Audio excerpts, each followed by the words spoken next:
Most people's personalities are made from 70 to 90 mini traumas. The 70 to 90 number is a non-scientific figure that I just made up.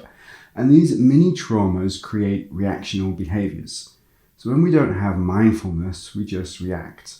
If we're with somebody in authority, maybe we're always the victim, maybe we're the rebel, or maybe we just always do things our own way.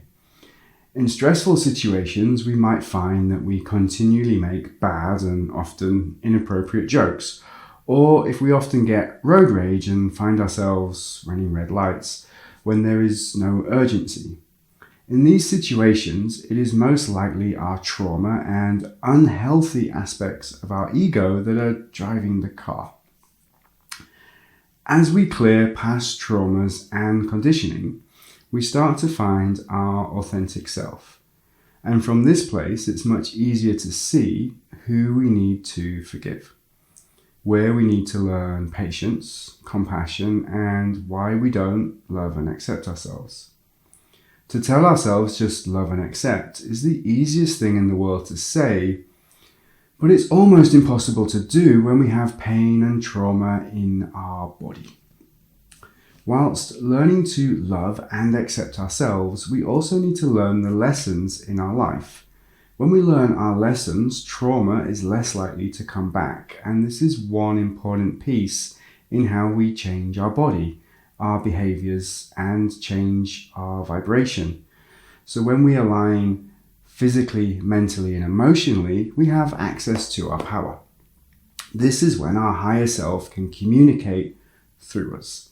And this is when we have the most access to our energy, creativity, inspiration, and sexuality. As we clear our trauma, our ego becomes healthy, and we act from mindfulness, acts from and with a non-dual mind. So it does not mean that we stop having fun. The aim is not to eradicate the ego, but to create strong and healthy egos that are able to do good things and bring joy to the world. The essence of being both spiritual and human is to ground spiritual experiences into reality and into our environment, making our reality more spiritual.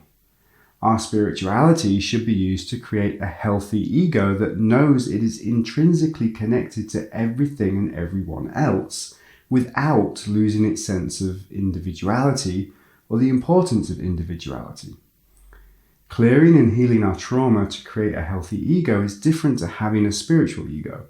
A spiritual ego I would define as putting a lot of spiritual knowledge into your mind, so you start talking as if your mind, your immature mind and ego, was an expression of source, often then creating a lot of self-importance around this.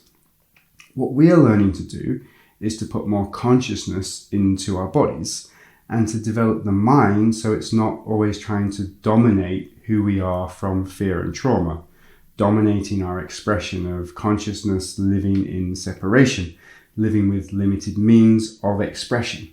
But instead, our mind being in communication and relationship with all of the other organs and glands in our body. So not separate or more important than, say, the heart, but in communication. When you think about it, it is our separation that creates beauty. It's our limit and our incompleteness, our separation from God, from complete oneness, that makes us beautiful.